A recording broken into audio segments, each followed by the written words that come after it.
Hey, it's Brian, and welcome back to Heart to Heart. This time we talk to the delightful Stephanie Holbrook, a New York-based casting director whose body of work exhibits depth and versatility in equal measure. From the family comedy Mrs. Doubtfire to the darker realms of indie films, she has showcased her knack for recognizing and nurturing talent in all its forms. Known for her warmth and geniality, Stephanie's journey beautifully demonstrates the power of remaining true to oneself in an industry often characterized by change and flux. How did Stephanie learn to keep a cool head and find her own path to success? Find out in an episode that is both inspiring and instructive. Before you listen, you've got to grab our Backstage Pass. It is packed with Stephanie's top tips, insider advice, and additional resources that will give you a competitive edge. You can grab the Backstage Pass by going to podcastbackstagepass.com. I know it's gonna be a funny question, but like, how do you stay so nice? And like, after, because I know you're from the Bay Area, so you're not like a native New Yorker or something, but you've been in the industry for a while. Like, you're a veteran, and you've worked on some of the best projects. In like, how have you stayed so grounded and quote unquote normal?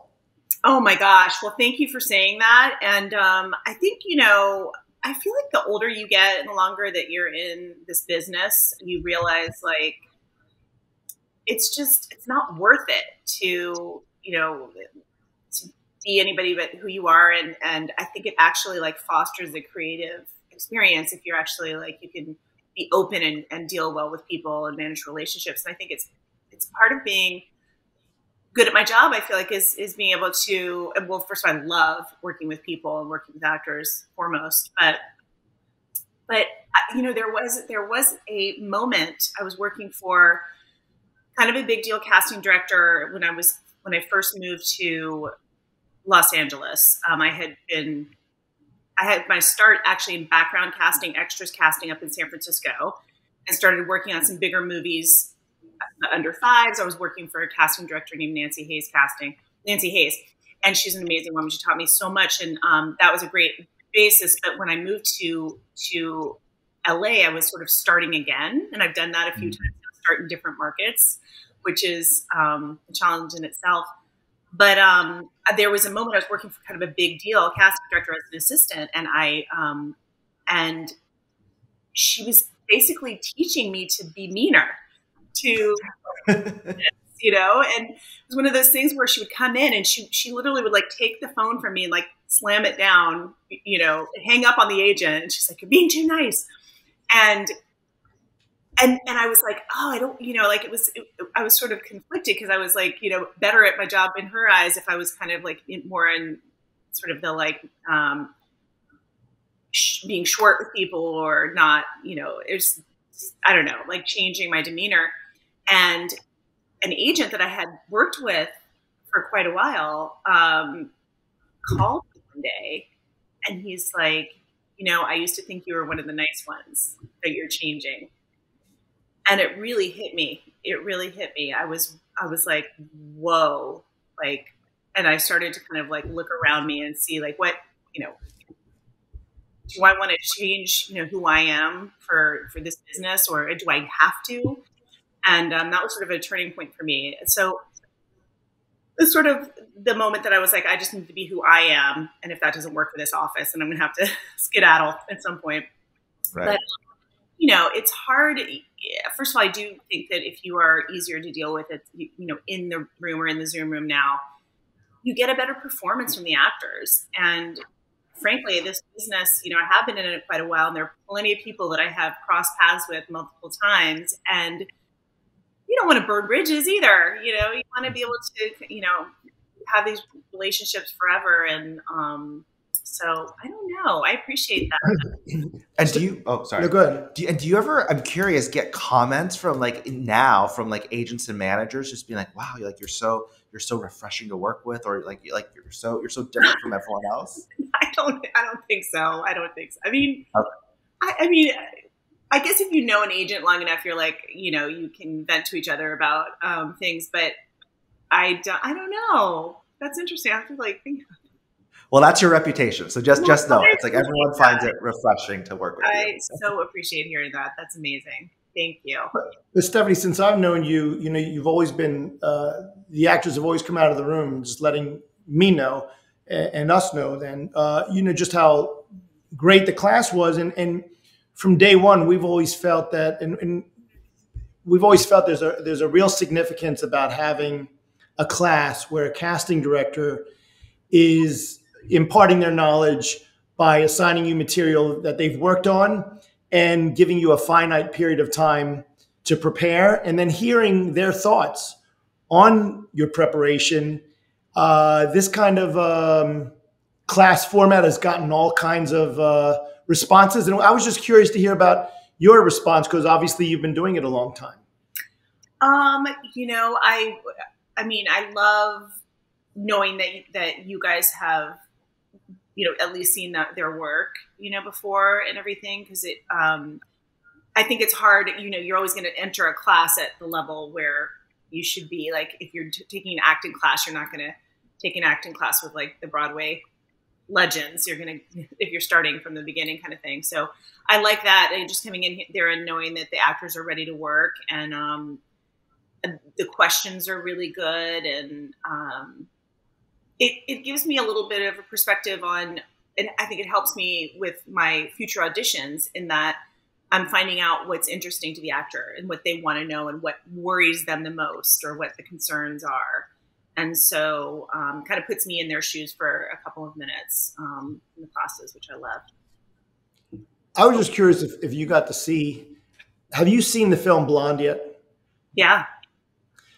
Now, to me, I'm not the film is the film. It lured me in the beginning and the end. I wasn't crazy about, but for me, now I'm not a casting director, but I got so excited at the performance of Anna de Armas. I thought in my lifetime, I've hardly ever seen someone envelop the character of Marilyn Monroe the way she did, and she took it on. And it was that fine definition of her utilizing her set, making the role hers, but she was Marilyn. Yeah. And I just was curious as what your response was to that performance. I mean, I was floored in moments. I thought she was just absolutely raw, and there's no doubt in my mind she committed 100% to the work that she needed to commit to for that. It showed all over the performances, and I thought she did a beautiful, beautiful job with what was expected of her, which I think would probably be quite brutal, process to have gone through. So, yeah. Yeah, just one of those performances for me that I got so excited saying this actress, if anyone doesn't know her, they're going to know her big time, because she's like, I don't want to say she's in her own class, but she really is incredible to me. I mean, she was also given an opportunity to just really hit it out of the park, and she did. Yes. She was there was a lot asked of her, so the fact that she could deliver on those scenes speaks volumes. Yeah, of her talent. So I was going to lead into the next thing, which is in your body of work, we'll get into that, but they always say that the key to a film director, is you can, depending on the level of the writing, if it's good writing, an excellent actor can make it great. And if it's great writing, an excellent actor can make that writing, you hit it out of the park. And so the key that a lot of film directors, are facing is, if they can obsess and choose the best available actor for the role, their work gets a lot easier. And I'd like to hear your thoughts on that. Well, yeah, of course, I mean, and also, by the way, if the actors are delivering for the directors, then they're making us look good if we brought them to the director. So, oh yeah, I mean, an actor the thing is, each actor brings his or her own thing to each part. So whatever an actor is doing for that performance is no one else could do. It's uniquely theirs, and so it just happens that sometimes this kind of braiding together of the performance and the writing just is magical, and it does take the writing to a different to a higher level. I think that it's been interesting to cast independent film where a lot of the stories are personal stories, and to, the writer is potentially directing and they are looking for something so specific because it is a personal story, that almost they get like kind of locked into a certain look because this person didn't look like that, or, but then it just takes that one person to come in and kind of bring something unique that no one else has brought, just because of who they are and what their energy is, that like does like bring the character to life in something that doesn't have to be like specifically what they had in mind to begin with. Hey, it's Brian. I'm dropping in on an important announcement. What you need to know is you have more control over your career than you think. The thing standing between you and the career you want is your connections. And that's where One-on-One Next Level comes in. If you are not a member yet, you can apply to join at oneononenextlevel.com. Press pause and do that now. If you are already a member and you are ready to get back on track, we want to invite you to book a strategy session with us led by myself personally. We will help you prioritize which classes make the most sense given your career goals. You can find these under the Resource Hub in your account portal. We can't wait to hear your success story. If we just isolate one of your projects, like for instance, there are certain actors that I feel do an extra incredible job of being innovative and making the role their own, like we talked about with Anna. So for instance, in Squid and the Whale, you had as a cast, Jeff Daniels, Laura Linney, Jesse Eisenberg, Anna Paquin. I mean, it must be exciting to be on, on that end of things, choosing or, rounding up the actors and seeing at the end who ends up getting these roles, because that is an incredible cast. It's an incredible cast. That was my very first, I think, gig with working with Doug Abel, and I was his associate at that point. And what a masterclass, to jump in and be able to work with him, because he really does. He's got such amazing taste. But yeah, you're sometimes when you watch something that you worked on, you're kind of like floored. You're like, wow, I pulled this cast together. How was that possible? But it's not just casting. Obviously, it is the writing. It's the, in some cases, if a director's done some really amazing work in the past, that's going to lure tons of actors to a project.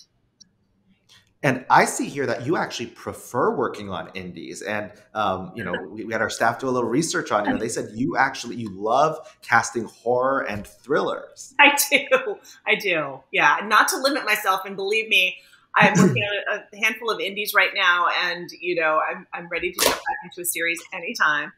But yeah, indie film like many people in my generation, we thought, film was the end all be all. So we were right. I wanted to be in film, and that was where my where I was directed. And then, all of a sudden the business has changed so much. But when I went out on my own, I was, being in New York, there's so much amazing new filmmaking happening, so many new filmmakers coming out of school right there in New York. And so there was so much independent film, and I started to realize how important some of these stories are to tell, and how difficult, it is for some of these stories to be told, and how can I help those stories be told? And so I then I just started to work on a lot of independent film and end up, having films at Sundance and stuff like that. And so then people were coming to me more for independent film. I've always loved dark material. I love scary movies. And I think it's definitely from my parents bringing me to scary movies at way too young an age as a child. There's a producer that said the same thing. I'm like, yes, that's part of it. But I think that because of some of the stories I have helped tell, I've been approached with more difficult material, probably because I've seen okay, this is someone who isn't going to be scared to tell the story. It's going to help me get this told in an authentic way. Well, it was interesting because, you started with Mrs. Doubtfire, so that was a comedy, right? But then I realized to me that you really like to gravitate towards heavy, because I've never seen Kristen Bell play the heaviness, like that side of her in the Yeah. lifeguard that she played. And she did a great job in that film. Yeah, she really did. She was amazing in that film. And Liz Garcia is a really, really good director. The writing on Liz So before really strong. Brian gets to his question, I want to ask you, you made a comment saying the business has changed. I'm just curious, in your words, when you started, how has the business changed as far as an actor? I think, there was a time where there were film actors and there were TV actors. And, when I was working in Los Angeles on mostly TV in this little period of time in LA, I remember them, the casting people always saying like, oh, well, they'll never do this because it's TV. They'll never, we shouldn't even put them on the list. Now, I mean, there's so much amazing stuff that's on TV and streaming that like everybody's doing everything. And so that has changed a lot. I mean, where do I begin in terms of the business, being a woman in the business, and casting in this business? It's changed. I mean, considering I did start, as a wee young thing in the 90s, and looking back at some of the scripts and some of the behavior in casting rooms, some of the behavior toward me as a young woman, thank God much has changed. And also just the, You mean when you say much has changed, you mean the way that you're treated as a woman? I mean, I'm treated differently for a number of reasons now, but just because of the culture back then, just being a young woman coming up in the business, also feeling powerless in situations, witnessing just icky behavior toward young actresses. I say actresses. Yeah. We had Gail Pillsbury, another, a big casting director based primarily in LA last week. And she was saying, as a casting director, she's been screamed at by producers, like saying she's a phony, or like, how dare you bring this person in, or why are you wasting our time? And we were kind of surprised that casting directors are also treated sometimes poorly in the room by producers. Oh, 100%. And that has changed a lot too. And it was expected. And I think that a lot of, and it wasn't just male to female. It was like, there was an openness to bullying that was there was sort of an expectation that you would survive that, coming up in this business. It was, with that Swimming with Sharks movie back in the 90s. Oh yeah. Just the idea that you would get yelled at, that someone would take your phone out of your hand and slam it down, which is what I just told you happened to me. I had cups thrown at me. There was a huge director I worked with, when I was moving from San Francisco to LA, and he was a big deal. I had basically an ulcer through the project because it was so stressful.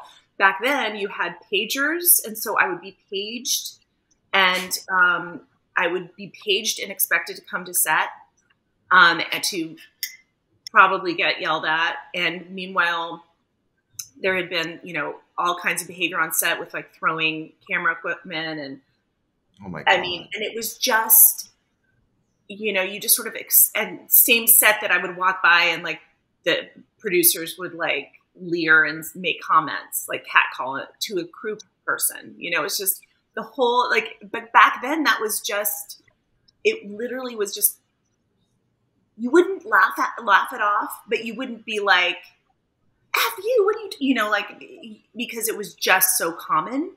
It was just kind of like, okay. It was the culture. Yeah, it was the culture. So, so that I think that because a lot of that behavior has been exposed, and, we have probably the younger generation to thank for, trying to change some of the bad habits that were just sort of like ingrained in our culture. It's it's kind of astounding when I look back, and I am so grateful. I'm at a place where I feel as if I'm in a place where I can actually make small changes and put my voice out there when I'm seeing something that's wrong, and I feel totally empowered to do that. And like, even to the point of reading a script and the way that they were describing the women versus the men, and being able to say, let's start this conversation. They're like, how'd you like the script? Like, or let's start with a few things. One, we don't do this anymore. And two, I don't want to do this, but just for whoever you send it back out to, like, these are the changes I would suggest you make, based on the fact that it's 2022, and and also just diversity. I mean, all of that stuff. There was so much that was just kind of like, oh, that someone says a racist comment. Okay, now, no, like, what are you saying that for? You know what I mean? Like, so that has changed so much too. I mean, where do I begin? There's so much that's different. And did any of that stuff ever like bog you down or make you question, like, why am I in this? Why am I like in this business? Why am I pursuing casting? Yeah. The weird thing is, though, that every project is different. So you may have that experience on a project, but then you get a reprieve and work with people who are not like that. And then you'd work with, so, in looking back, I don't know that maybe it was bogging me down, but I didn't even know or have a sense that could change. Mm-hmm. I would just get frustrated in the moment, or like upset, or like vent with a friend. Like, oh my gosh. So you're looking into a crystal ball right now, and obviously, everything's changed because of Zoom and COVID. Do you see a day, years from now, where, obviously Zoom's here to stay, but on the other hand, there's nothing like, as things get towards a final decision, callbacks, having that person in the room. Does having that person in the room eventually make a difference for you? Or do you feel like you could just complete casting A to Z, including callbacks, you'd prefer it all online? I would not prefer it all online. I miss it desperately. I really do. And I don't know. I don't think I'm speaking just for myself. I think it makes us better casting directors to be in the room and feel the moment that you come in the room as an actor, like you're feeling something, like, and there's this, I always call it like an energy exchange, but it's like, you're bringing in what you saw in the waiting room, what you saw in the subway, what road rage, or a radio podcast you were listening to on the way in, or whatever it is, and you're bringing that to your audition. You're bringing adrenaline, and I don't know. I just I worry about that like that's missing. I always talk to the students in the classes with you guys. That like, don't take your self-tape process as a work session. It is not a work session. It is not, you work on this, do 5 takes, come back later, do another 2 takes, and then pick from the 7 takes. No, you do your work, you rehearse just like you would, and then you sit down and do your 2 takes and send it off. And because there's this first of all, it's totally unrealistic. You're not going to show up to set, right, and have 70 takes to do. Right. And also, if we do get back in the room, you're going to have to be ready to really just jump right back in again. But aside from that, there's just this kind of energy, kind of deflated energy or something that I just miss that energy in the room, that that vibe, okay, what's going to happen, so I do hope very, very much that we get back in the room. And also just because you get to know actors, and again, great reason to do the classes. It's just if you're auditioning for something, you're just putting yourself on a self-tape. I don't really know you as a person at all outside. I've never met you in person. You're just sending that in. I only know that. I only know that layer that's in that self-tape. Whereas if you're coming in the room and you're not right for this, so I call you in for something else, I'm kind of getting your essence and your vibe, and it opens up my brain to go, oh, you'd be great for this other thing, or I'll think about you, that conversation you had, back 6 months ago when we talked about your shirt's making me think of surfing. So we talked about surfing, and then I'm casting something that's set by the water, and like, all of that little stuff that's missing, and you can't get it in a slate. You don't want it when you're watching 8 million self-tapes. You don't want somebody to just start talking. No, we want them to just say their name and their height and get on with it. So it's like the hallway conversations you're missing. Yeah. Right? Yeah.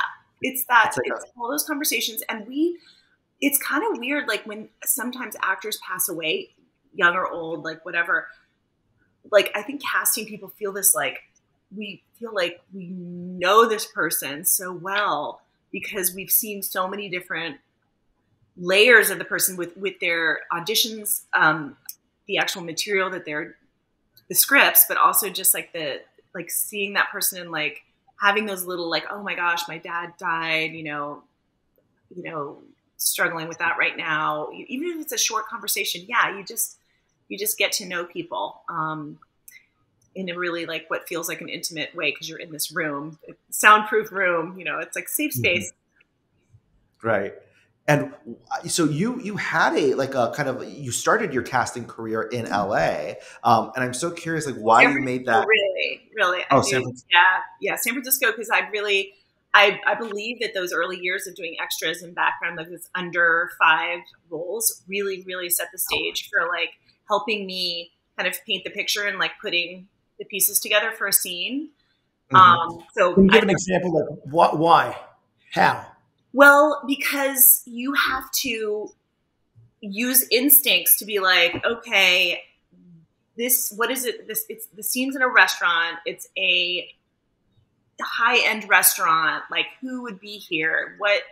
I'm just talking about like if you're casting extras, like, and again, it goes back to that kind of like, I'm sorry, it sounds so like woo-woo, like new age or whatever, but like the energy, like if I, you're trying to like build a scenario that is realistic, right? So it's the same thing now. It's just that now I'm like, people are actually saying lines in the scene. But yeah, you were starting to ask me about, and then I went to LA. Yeah. After. Yeah. Like, and how, like, what made you want to move from San Francisco to LA? And then what made you want to move from LA to New York? Right. So San Francisco to LA, I was working on this movie, and this director he liked real people to play in the situations where they could, like a real chef to play a chef, or like, in this case, it was real cops to play cops and things like that as extras or like under 5s. So we developed a rapport. Again, I was working with Nancy Hayes, but I was sent down to finish the rest of the shoot in LA. And I stayed down there for like 2 or 3 months, finished off the shoot. And then I was like, you know what? I'd like to make the jump to, because small offices in San Francisco, bigger fish in a small pond. And I was like, I'd like to at least like try this out in LA for a while. It was a big adjustment. It was really starting from scratch, because I didn't know the market at all. And I was trying to get into principal casting. Mm-hmm. And I was making $300 a week, wow. And just trying to like, yeah, that number stands out in my head because it was like, I remember being like, can I actually do this?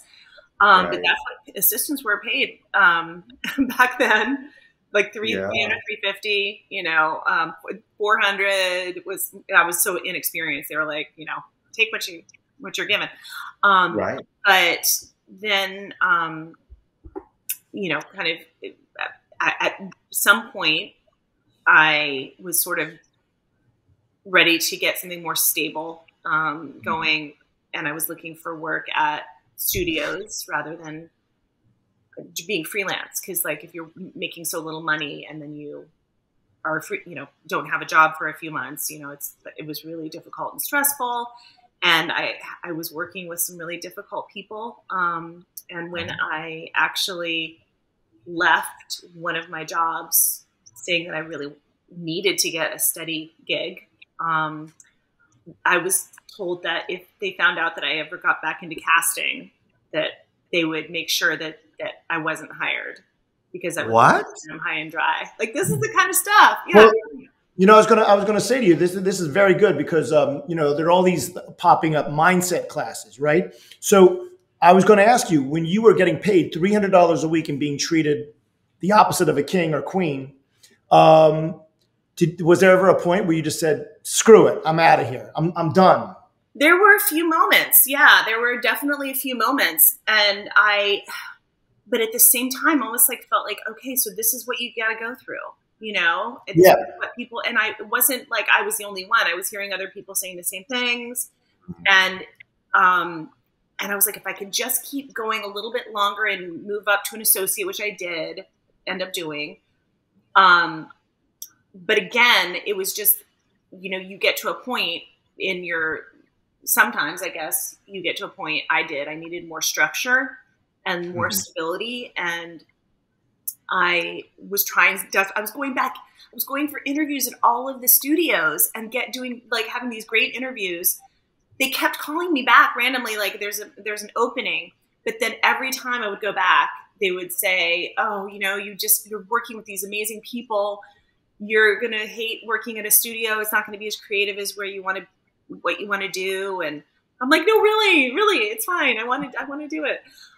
So I ended up actually getting a job in more publicity because the casting jobs at the studios were so few and far between. And I was at that point now that they were like, "You're overqualified for the assistant jobs. Just start at the assistant level." So I got into 20th Century Fox thinking I would like ease my way back into casting that way. And I actually was offered a job. The internet division of Fox back then, Fox.com, when the bubble was happening, they're like, "We have this great idea that we're going to make series online, and they're going to be web series, and you can come on and cast them." So I joined, but unfortunately it was like too soon. Like nobody got it. And so I ended up just producing online chats for Destiny's Child. I mean, I talked to Britney and all these people. It was a great experience and super fun. And, you know, but it was like crushing my soul because it wasn't what I was thinking I was going to be doing. And I missed casting so much. The way I got to New York is that that division went away. So I was laid off. Oh, in Fox. Yeah, laid off. Had Fox Searchlight come up? No, it was Fox.com. So it was okay. Yeah, it was part of the network, I guess, is really what it was. Yeah. So I just want to stay with 1 second. So when you were in that stage of the $300 a week thing, and was there anything you said to yourself? Because this is good for some of our people listening out there. You know, was there anything you said to yourself that you just knew you're like, if I stay with this, I know there's going to be payoff. You know, I know I'm not going to be in this position of just struggling and not even able to pay the rent. Yeah. You know, it's funny having two daughters. I'm constantly trying to like remember what it was that like, I just had this drive and I just loved the business. I loved film. I loved television from the time I was so young, and I thought I would act, and I realized that was not for me, and pretty soon. So I wanted to be in this business so badly. Like I had always wanted it, and so I just kept saying, like, if I can just get to the next level, I see where these other people have gotten, and they started here. So I just kept telling myself, like, keep working hard. Nobody does special programs like One-on-One Next Level. It's where we really help actors shine. I'm Emilio. I signed with my Southeast agent right after the Atlanta trip, and now I'm auditioning several times every month. And I almost didn't do the Atlanta trip because I thought it was just another cash grab. I can tell you from experience that it's not. That's not how One-on-One Next Level rolls. And here we are 6 months later, and I already booked my first job with my Atlanta agent. I'm Rebecca, and the Bridge program demystified the industry for me. It gave me the platform to get off book in under 10 minutes. I met 60 new artists that are now all a part of my community, and I even signed with a manager. I have never walked away from a program so confident in my abilities. I'm so grateful for One-on-One Next Level. My name is Capenna, and I can finally call myself a working actor after participating in the LA Super Showcase. I had just moved to LA and I felt stuck. I came across the LA Super Showcase, and let me tell you, it was a life-changing experience. I signed with an agent, and since then, I've been auditioning for series regulars and booked my first TV job. I finally feel like I made it to the next level, thanks to One-on-One Next Level. In the next 12 months, One-on-One Next Level will host 27 special programs bringing you unmatched, exclusive access to industry connections. Special programs aren't just a one-and-done class. Instead, they're designed to accomplish in a weekend what it takes most actors months, even years to do. So whether you want to get repped in a smaller market like Atlanta, bypass casting directors and connect directly with TV showrunners and decision makers, or spend a weekend meeting a bunch of musical theater industry professionals in New York City, you have to become a member to be eligible to sign up for our special programs. To apply, go to www.oneononenextlevel.com. We can't wait to hear your success story. You know, it's funny. I remember when I was a teen, and the pressures you feel when you approach teenager going to college too, like the pressure you feel about, okay, what am I going to do when I get out into the big world? I have to think of something because, you know, so you know, your daughters, even though they have a great mom and all that stuff, there's still that underlying pressure as far as they're saying to themselves, what am I going to do from here? Yeah, what am I going to do? Yeah, and I think that I had parents that were very encouraging of my brother's a writer, and they were encouraging of our artistic pursuits. And so they never, you know, said, oh, you know, don't do that. That's crazy, you know. But I don't think they realized I was going to be paying $300 a week for a time. You know what I mean? Nobody knew that. So yeah, I mean, like anyone else, I think I just was like, keep working, you know, just go. And I was like, and similar to an actor, I think I was, and casting people really do go through a lot of the same processes that actors go through in terms of like, I've got to get, you know, I've got to post my resume on CSA. I've got to, you know, look everywhere for postings and see who's hiring, and I've got to go on all these interviews, and I've got to network, and I've got to do all like I was just go, like, you know, very. You could easily stopped. Some of our actors could easily stop. And if you wouldn't have continued, I bet you right now in your life, you look back and you're like, things are that much sweeter because of knowing what you had to go through. That's so of your knowledge. Yeah. It's kind of amazing sometimes to think about it, you know, and I think, wow, I'm doing this. This is cool, you know. This is happening. You've made it. It's like more than just. Have I made it? Do you ever really make it? I don't know, but thank you. But yeah, I'm, you know, making a living at it, and you know. But back to the same. You know what? It's not plugged in. I'm so sorry. Let me reach under. It's okay. That's all good. I don't want this to die on us. Sorry, it's under the table. But just the, you know, comparison with the actor life too. We don't go through the rejection that the actors do as consistently in terms of like, you know, it's not a yes, even though you're going on a multiple auditions. We go through that often because we're interviewing for jobs. But is there a job you can relate? You can tell you really wanted and you didn't get? Oh my gosh. Well, I can't give all of my secrets away, but I mean, first of all, I could probably name 5, you know, that I really wanted that I didn't get. But then I probably got 5 that somebody else really wanted. Like lots of people wanted and they didn't get. So like, that's just the nature of this, right? But when you didn't get them, you must have been like, with some of them, you must have been devastated. Like, I really wanted this.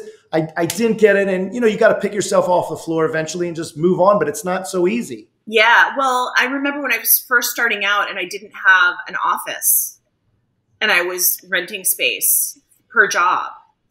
I remember losing out on an indie to someone else that just because they had an office. So if I had said I had an office, I would have had an office because I would have just rented one.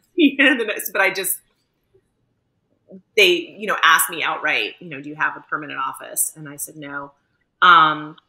It's funny, the ones that I think that I wanted the most, there's one in particular that I know that actually there are a couple.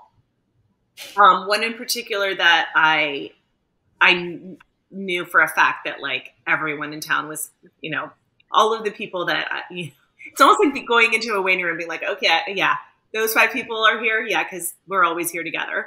Like it was sort of like that. And it was a big deal. And they were like, getting references, and it would have been one of my bigger shows to get. And it went to someone else, but to be honest, I dodged a bullet. Like, you find out later, it was really difficult, and the personalities were tricky. And then there was a time when there was a studio that did not have a New York presence, and they were interviewing people, and I really wanted that job. It was like a staff job at the time, and it would have been strictly covering films, and for a huge studio, and I would have been like the New York presence. And this was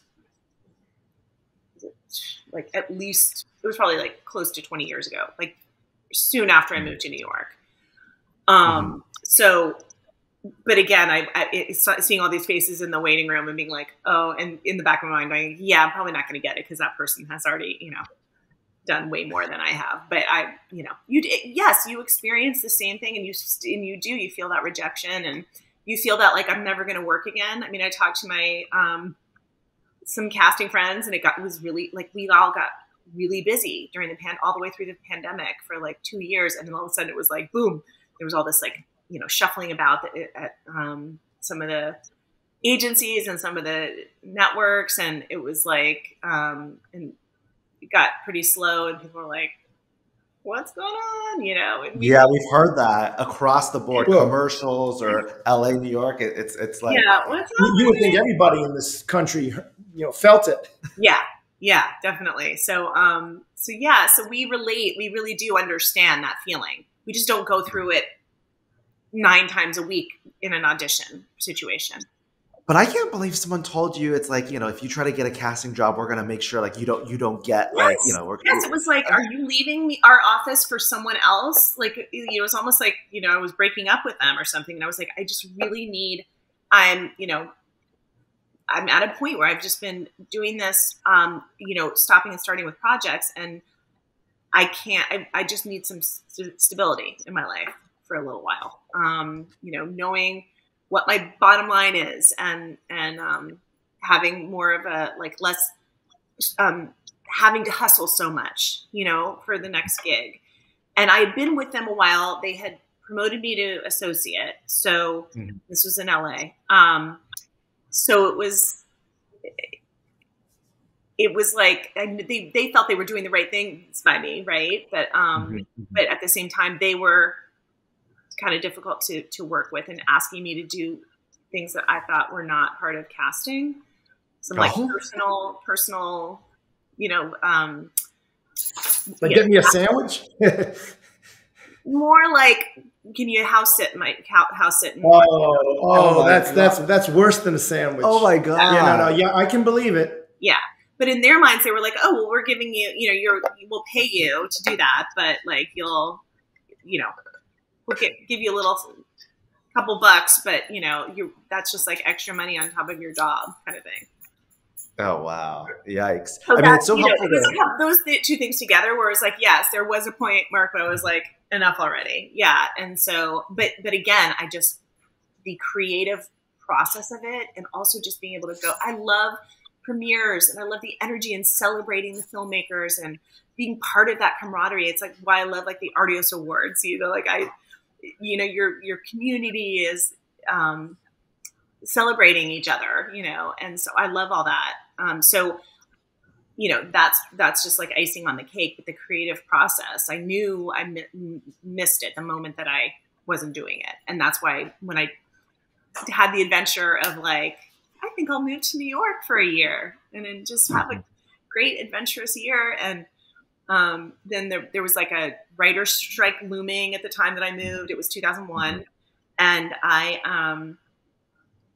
had one job lined up. It was starting October 1 for DreamWorks. And then September 11th happened.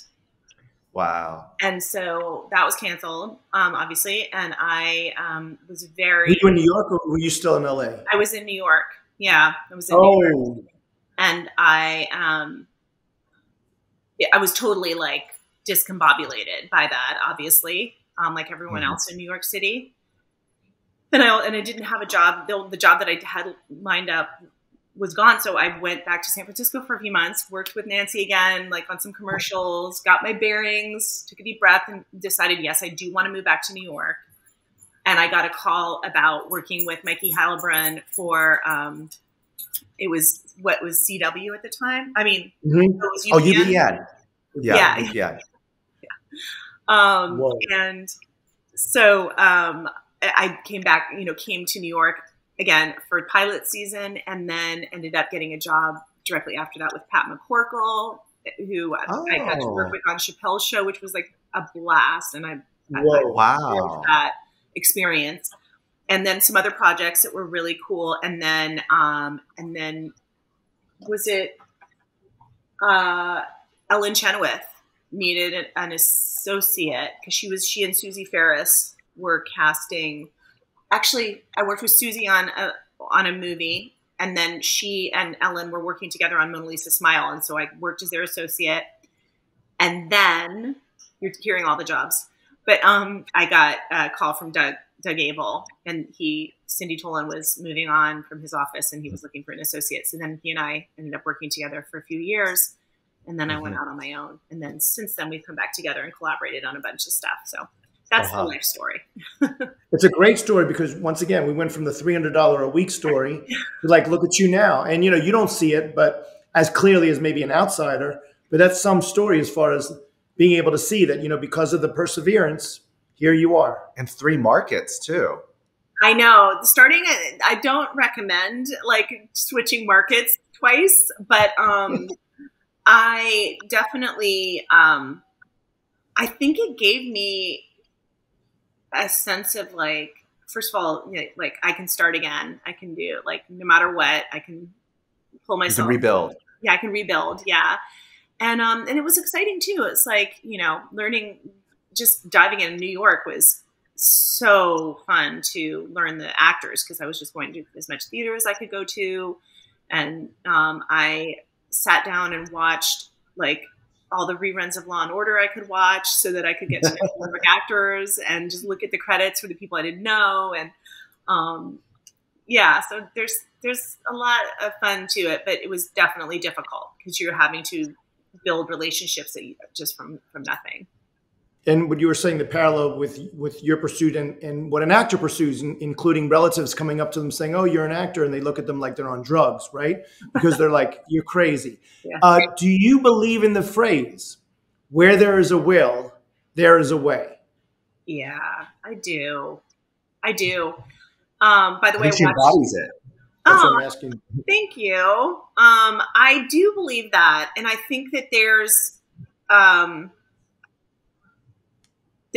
the right place at the right time that's involved, right? When they talk about, and you can't.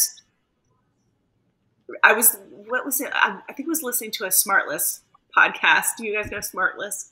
It's no. Anyway, okay. So it's Jason Bateman, Will Arnett, and Sean Hayes, and they all have a guest every week or every so often, and they talk a lot about like their beginnings in Hollywood, and then they always ask the guests and stuff like that. And they were talking about it, just hit so close to home. They're saying there's no way you can ever predict like this show is going to be a huge hit or this show is going to not.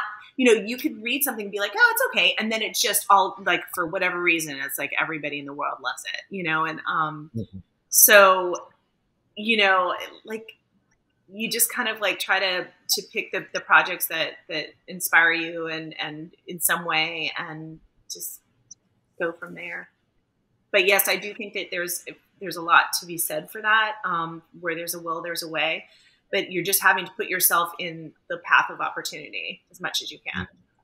And speaking of, I mean, I see a note here that you've chased down people on subways to cast the projects. Yes, I have. Popped up in our research. Yes. Who did I approach?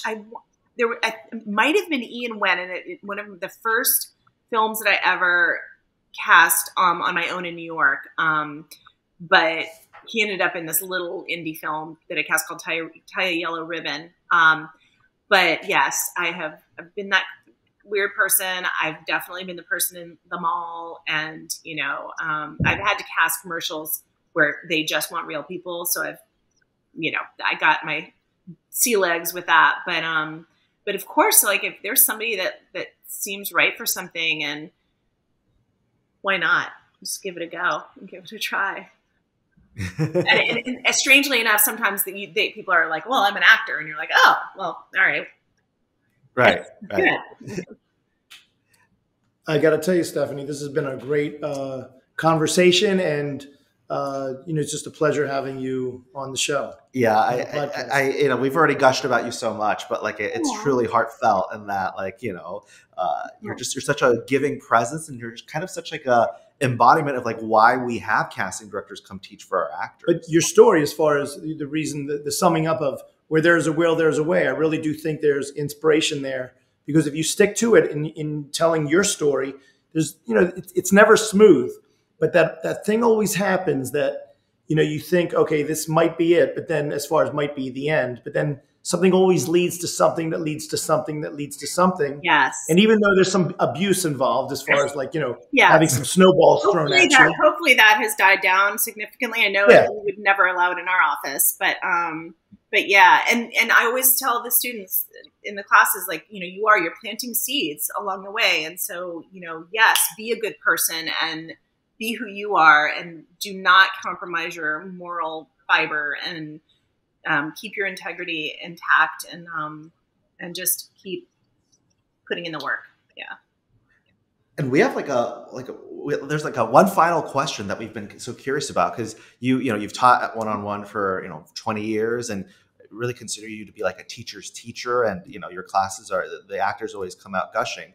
There's some, I don't know if it's controversial, but there's some people who think casting directors shouldn't teach, or that it's not like of value. And I'm just so curious from your perspective. It's like what's your stance on that? Because you've obviously because there's been so much talked about in our community about it. Not as much lately. But there was a time when it was like, oh, we shouldn't kill them. And I really, at that, what? He said kill them. Kill any of the casting directors that teach. Yeah. No, and I understand some of the worries and criticisms. And so I made a decision that I really do think I'm at a position in my career where I can share some information that is helpful. And I think I can teach something.